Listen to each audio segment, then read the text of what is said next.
Hi church, hope you're all well. My name is Nathan. I'm one of the young men at the church, and I've been asked very kindly by Hazel and the one and only Sandra to do a devotion, which I'm very happy to do as well. So my devotion is about Jesus cleansing the temple, and we're going to be reading from Mark 11 verses 15 to 17. So Mark 11 verses 15 to 17 says, Jesus entered the temple area and began driving out those who were buying and selling there. He overturned the tables of the money changers and the benches of those selling doves, and would not allow anyone to carry merchandise through the temple courts. And as he taught them, he said, "It is not written, 'My house will be called a house of prayers, a house of prayer for all nations,' but you have made it into a den of robbers." So just a couple of things I wanted to take away from this. So just one main thing that really stood out to me. Firstly, it's one of my favourite passages in the Bible because I think a lot of people, they have this perception of Jesus that he's a sort of a weak guy who's easily taken advantage of.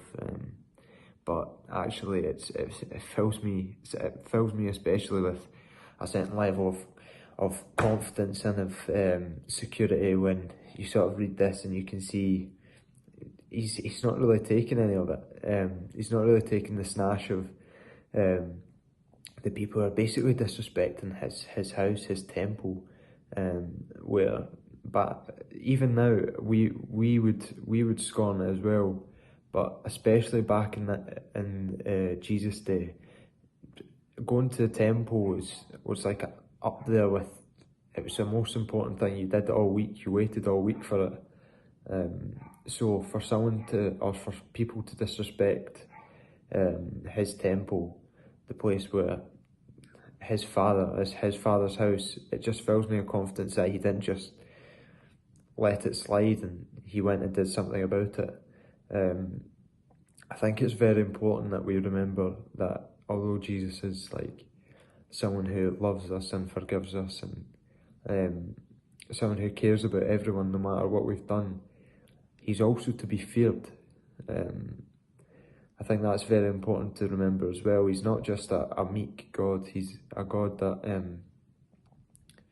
deals with the consequences, and whatever those consequences may be, and he's not afraid to as well, which gives us, or it gives me certainly, a certain level of confidence as well, going into workplace, going into areas that obviously we're in the minority, but I just think it's good to remember that Jesus is a strong and a powerful, and God is strong and powerful, and it's just good to have them on your side.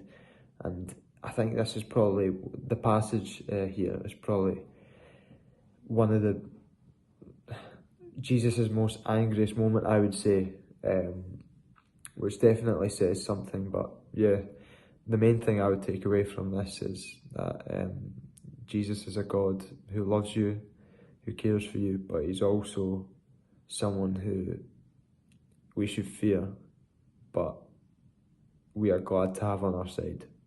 So yeah, I hope you all have a good week and you've enjoyed it.